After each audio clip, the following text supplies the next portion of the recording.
games, what would you do? Hello everyone, I'm Ethan, a 7th grader, here to give my TED talk on the idea if the world was a video game. If the world was a video game, what could you do? Or should I ask, what can't you do? Imagine you're in Minecraft. I'm sure all of you know about Minecraft, right?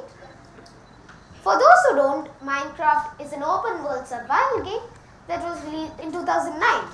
In this game, players can create anything with an unlimited number of blocks, and most importantly, their creativity. Their most important asset is not any blocks, but the creativity itself. It is a world of blocks in different landscapes.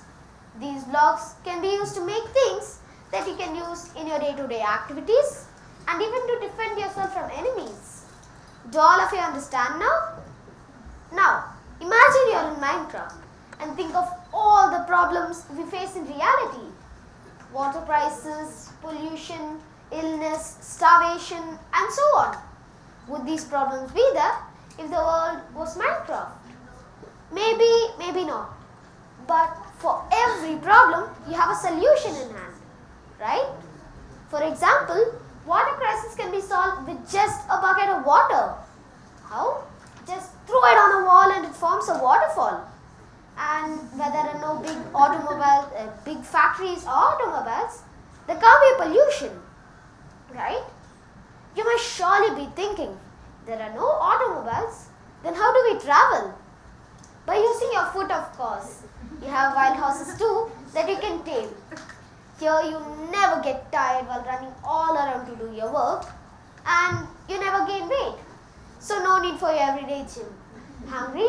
Just grab some food and you're good to go for some more hours of running. Most of the times we hear that video games are bad for us. Absolutely. If you play too much, you get a stiff neck, tend to get aggressive, love to create a world in your head, etc. But these problems only arise if you play too much. When you play video games in moderation, they have benefits too, like they improve coordination, enhance multitasking, improve memory, and so on. Did you know that video games can teach you a lot about science, build survival instincts, and solve problems? A lot of scientists and engineers are borrowing the ideas that make video games so addictive. Rewards, points, leaderboards, and online collaboration to enlist thousands of players to solve legitimate scientific mysteries. This approach to doing science is a part of a larger trend, what has become known to us as the gamification of life. So what are you waiting for? Go buy some good games to open up your mind. A good video game is challenging, entertaining, and complicated. It takes about 50 to 60 hours of intense concentration to finish one game. So some games even allow players to make changes in the game, allowing new possibilities. Games inspire new interests too. After playing a game called Age of Mythology, kids often start checking out mythological books from libraries and joining internet chat groups about mythological characters. History can come alive to a player participating in the game. There's a myth that games make you introverts. Actually, 10 years ago I would agree. But this is an era of online gaming. Games make you more social than you really are. A game called Roblox is coming up in this. Roblox is a massively multiplayer online game creation system which allows users to design their own games and play a wide variety of different games provided by other users.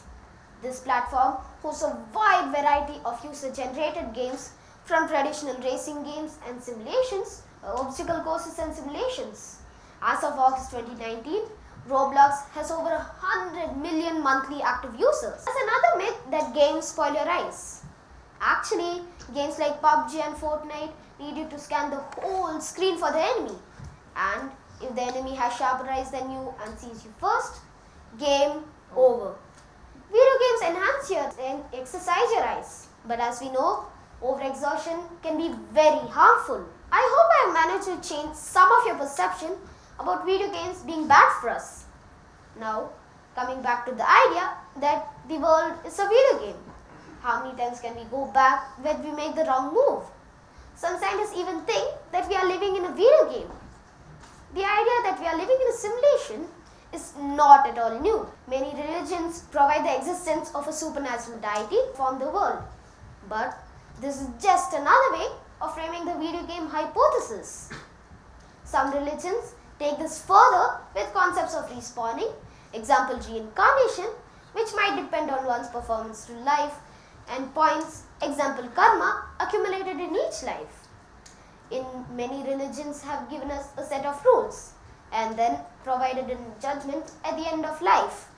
On a distant day of reckoning, a powerful or omnipotent deity reviews the choices we made and decides whether to punish or reward our character. In various religions, we've been given a set of rules. Example, the 10 Commandments. If we break them, we are punished severely, and if we don't, we are rewarded with a better world. In one popular argument for the simulation hypothesis is that members of an advanced post-human civilization with vast computing power might choose to run simulations on their ancestors in the universe. This argument is extrapolated from observing current trends in technology, including the rise of virtual reality and the efforts of mapping the human brain. We believe that there's nothing supernatural about what causes consciousness, and it's merely the product of very complex architecture in the human brain. We will be able to reproduce it. Soon, there will be nothing technical standing in the way of making machines which have their own consciousness. 40 years ago, we had Pong, 2 rectangles and a dot. That's where we were. Now, 40 years later, we have photorealistic 3D simulations with millions of players playing simultaneously, and it's getting better every year. If you assume any rate of improvement at all, soon games will become similar to reality. If one progresses at the current rate of technology, a few decades into the future, very soon we will all be a society where there are more artificial entities living in simulated environments than there are humans living on Earth today. If there are more simulated minds than organic ones, the chances of us being among the real minds starts to look more and more unlikely. If in the future there are more simulated beings living in simulated environments than there are humans living on Earth today, what's to say we are not a part of that already? Reasons to believe that the universe is simulated includes the fact that it behaves mathematically and can be broken down into subatomic particles, like pixelated video games. Even the things we think of as continuous, time, space, energy, all have a finite limit to the size. If that's the case, then the universe is both computable and finite. These factors allow the universe to be simulated. Right now, the fastest NASA supercomputers are cranking at about double the speed of the human brain. If one makes a simple calculation using Moore's law, which says that computer power doubles every 2 years, we find that these supercomputers, inside of a decade, will have the ability to compute an entire human lifetime of 80 years within the span of months. In the next 30 years, we predict that a new PlayStation will be able to compute 10,000 human lifetimes in real time, which is 1 human lifetime every hour. How many consoles worldwide? Over 100 million, certainly. So imagine 100 million consoles with 10,000 people living in each.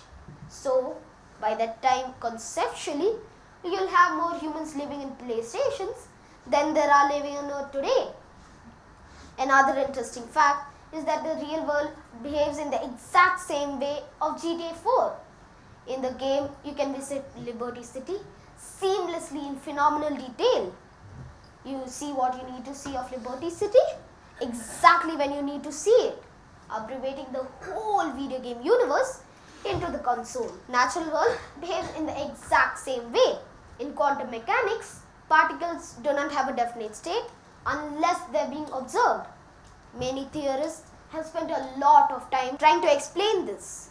One explanation is that we are living in a simulation, seeing what we need to see only when we need to see it.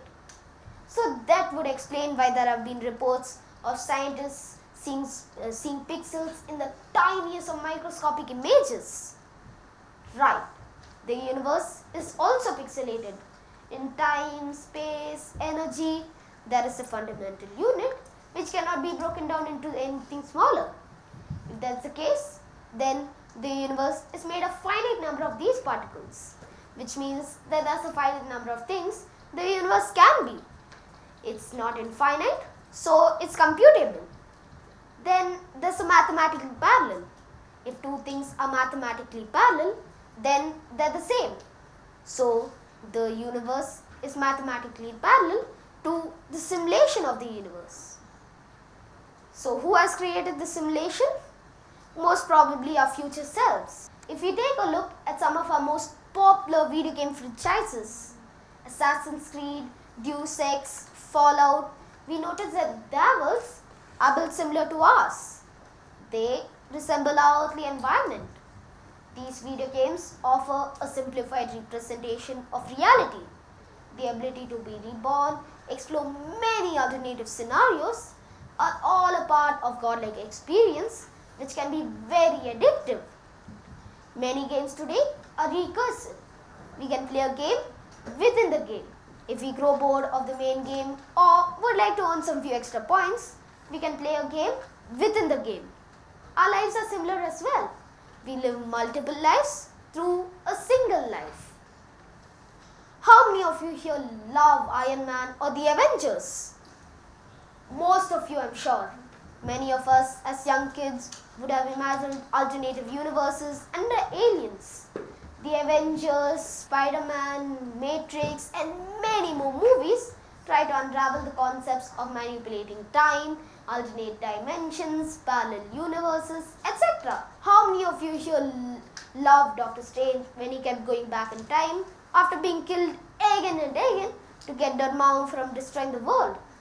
Or how the Avengers went back in time to change a series of events to get their friends and family back.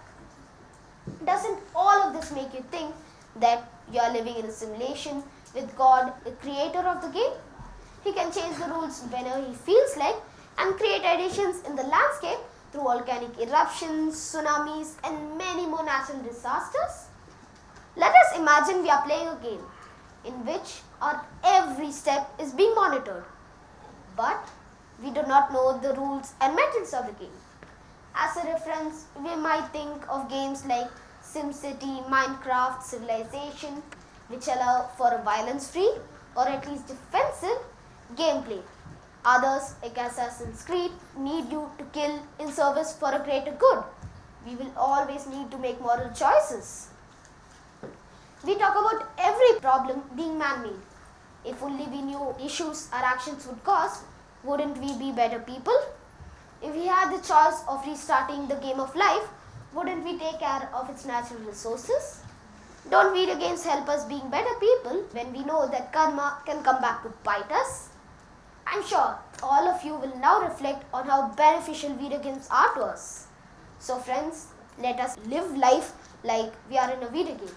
Thank you.